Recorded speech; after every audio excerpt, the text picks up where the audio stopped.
Africa. C'est en Afrique que la France refuse le plus de visas.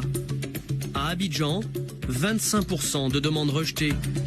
À titre de comparaison, à Moscou, l'ambassade de France valide 98% des demandes de visa.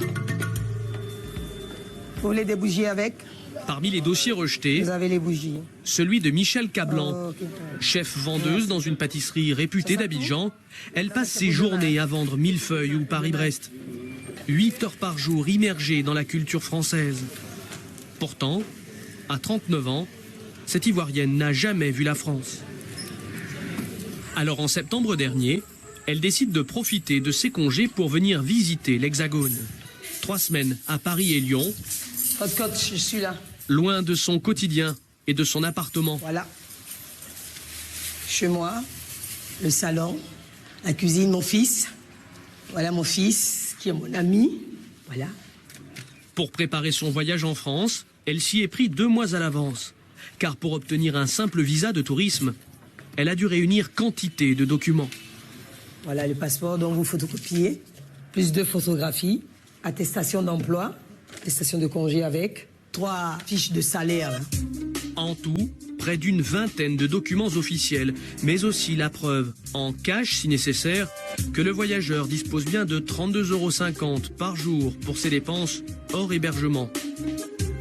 Ou encore, cette attestation délivrée par la mairie de celui qui compte héberger le voyageur.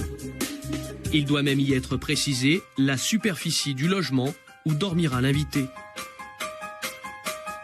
Pour ce seul document, Michel a déboursé 30 €, auxquels s'ajoute l'équivalent de 63 € pour l'assurance séjour que demande la France, en plus des 60 € de frais pour pouvoir présenter sa demande de visa. Au total, la moitié de son salaire y est passée, près de 200 € engloutis pour rien. Le visa lui a été refusé. L'objet et les conditions du séjour envisagées n'ont pas été justifiées. C'est vrai ? Pas du tout, regardez, puisque j'ai là, visite, voilà, visite à la famille ou à des amis, bel et bien justifié là. Donc visiblement, tout était Tout était correct. Un dossier dûment complété, mais rien à faire. Michel n'a pas compris. Pourquoi ce refus? Puis elle a vu cette autre case cochée un peu plus bas, la fameuse case numéro 9, qui fait état de réserve sur ses véritables intentions. On vous a soupçonné de vouloir rester, prolonger votre séjour, Voilà. et vous installer en France Voilà. après l'expiration de votre visa. Voilà. C'était votre but? Pas du tout.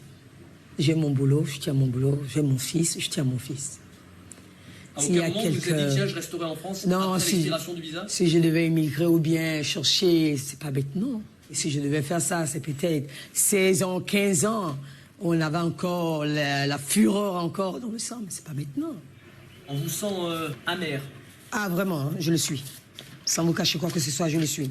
Quand on pense qu'il y a d'autres pays qui nous ouvrent leurs portes, qui cherchent à ce qu'on vienne dépenser de l'argent chez eux. Blessée, l'Ivoirienne a renoncé à découvrir la Tour Eiffel. Changement de cap, changement de tour. En remplacement, elle s'est offert 10 jours à Dubaï, sans obstacle cette fois. Ah, mais c'est beau. Avec combien de milliers de parking en dessous. C'est grand. Voilà le visa. Ils m'ont délivré ça en 2 jours. Je voudrais aussi dire que quand vous êtes Canadien, blanc ou argentin, et vous venez vous installer en France, vous êtes un expatrié. Quelqu'un qui voyage, qui est libre de voyager. Et si vous êtes africain ou indien ou afghan, vous venez en France ou en Allemagne, vous êtes l'immigré, peu importe les raisons pour lesquelles vous êtes là.